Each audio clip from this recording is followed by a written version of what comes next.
जब पति अधर्म को जाए तो पत्नी उसे बचाए। ए भैया, और जब पत्नी लाज लुटाए उसे कौन बचाए, उसे कौन बचाए।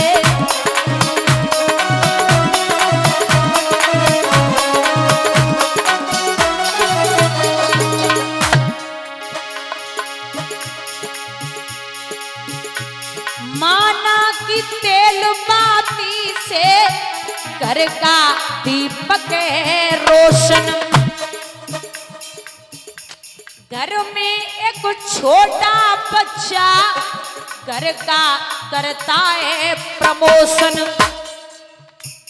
घर का दीपक बुझ जाए वो माचिस से जल जाए। लेकिन दादा, अगर कुल का दिया बुझ जाए उसे कौन जलाए, उसे कौन जलाए।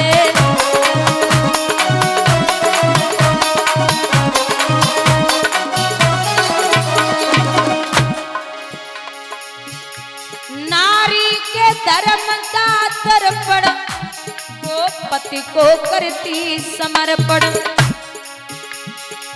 पति की जो अभिलाषा वो पति को करती समर्पण। कपड़े में दाग लग जाए वो साबुन से छूट जाए। भैया, गर्भकुल में दाग लग जाए उसे कौन छुटाए, उसे कौन छुटाए।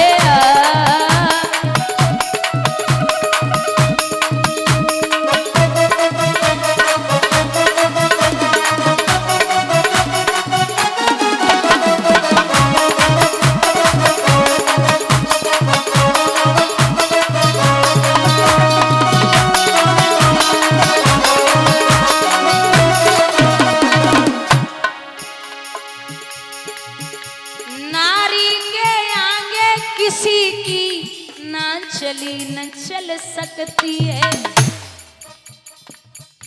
राजा जब हट करता है तो बात बिगड़ सकती है। भैया से पेन छूट जाए तो काना फेर मिलाए। गर मालिक ही बिछुड़ाए फिर कौन मिलाए, फिर कौन मिलाए।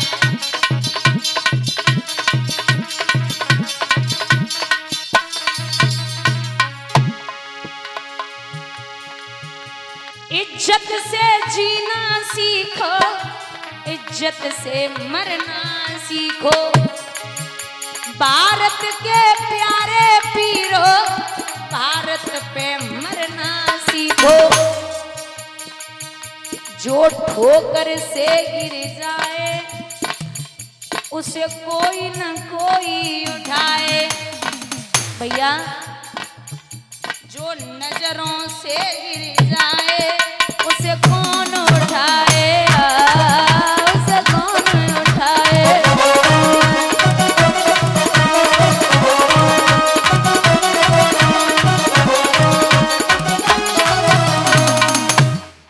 बहुत सुंदर है, सुशील है सुनीति। और एक बात और बता दें संतो, हम और आप मनु महाराज के ही वंशज हैं। हम और आप मनु महाराज के ही वंशज हैं, क्योंकि विद्वान कहते कि दुनिया 3 चीजों से बनी है। संत कहते कि दुनिया 3 चीजों से बनी है, सतोगुण, रजोगुण और तमोगुण। और विज्ञान कहता है कि इलेक्ट्रॉन, प्रोटॉन और न्यूट्रॉन।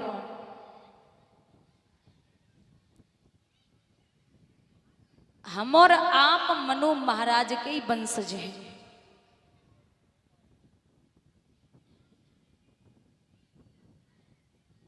ये जो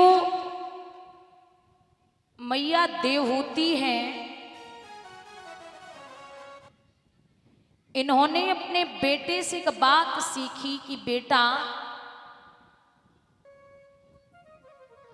ये जो मन है ये एकाग्रचित नहीं रहता, एकांत में नहीं रह सकता, ये भाग दौड़ में ही लगा रहता है। तो इसको एकांत में एकाग्र कैसे रखें? तो एक बात कही थी कि ये जो मन होता है ना दादा, ये गधे के समान होता है। बोले वो कैसे? बोले वो ऐसे, अगर इसको सीधा चलाओगे तो ये सीधा चलेगा, अगर उल्टा चलाओगे तो ये उल्टा चलेगा।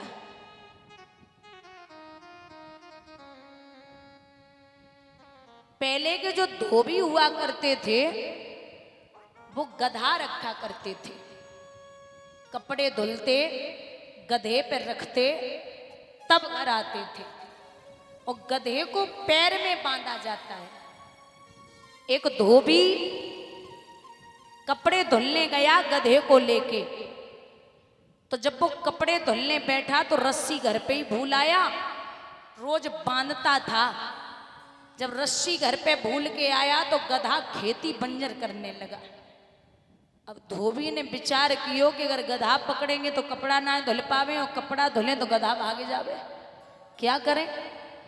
तो बैठ के रोने लगा, परेशान हो गया। एक संत जी निकले वहां से। संत का मतलब होता है समाधान, और समाधान का मतलब है संत।